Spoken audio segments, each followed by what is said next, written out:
திருவள்ளூர் காட்டுப்பள்ளியில் வடமாநில தொழிலாளி பலியானதை அடுத்து சக பணியாளர்கள் போராட்டத்தில் ஈடுபட்டிருக்கிறார்கள். அந்த போராட்டத்தில் ஈடுபட்டிருக்கக்கூடிய வடமாநில தொழிலாளர்கள் கல்வீச்சு சம்பவத்தில் ஈடுபட்ட நிலையில் அவர்களை போலீசார் கட்டுப்படுத்தும் முயற்சியில் ஈடுபட்டிருக்கின்றனர். அந்த காட்சிகளை நாம் பார்த்து வருகிறோம்.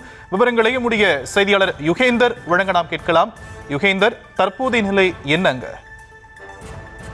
நிச்சயமாக ஷாம், திருவள்ளூர் மாவட்டம் காட்டுப்பள்ளி LNT துறைமுகத்தில் கட்டுமான பணிகளுக்காக ஈடுபட்டு வந்த வடமாநில தொழிலாளிகள் 1000க்கும் மேற்பட்டோர் பணிபுரிந்து வருகின்றனர். இந்த நிலையில் நேற்று இரவு உத்தரப்பிரதேசத்தை சேர்ந்த அமர் பிரசாத் என்பவர் அடுக்கு குடியிருப்பில் அவர்களுடைய வளாகத்தில் படியில் ஏறும்போது தவறி விழுந்து உயிரிழந்ததாக தெரிய வருகிறது.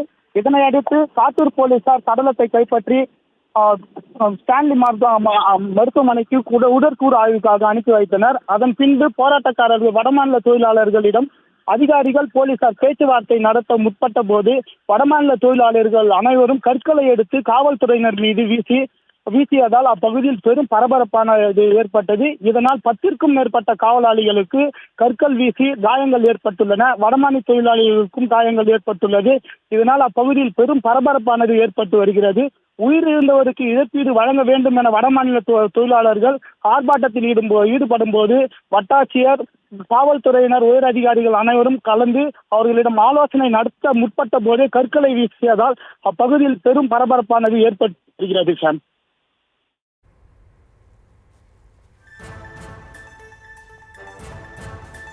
தற்போதைய விவரங்களுக்கு நன்றி யுகேந்தர்.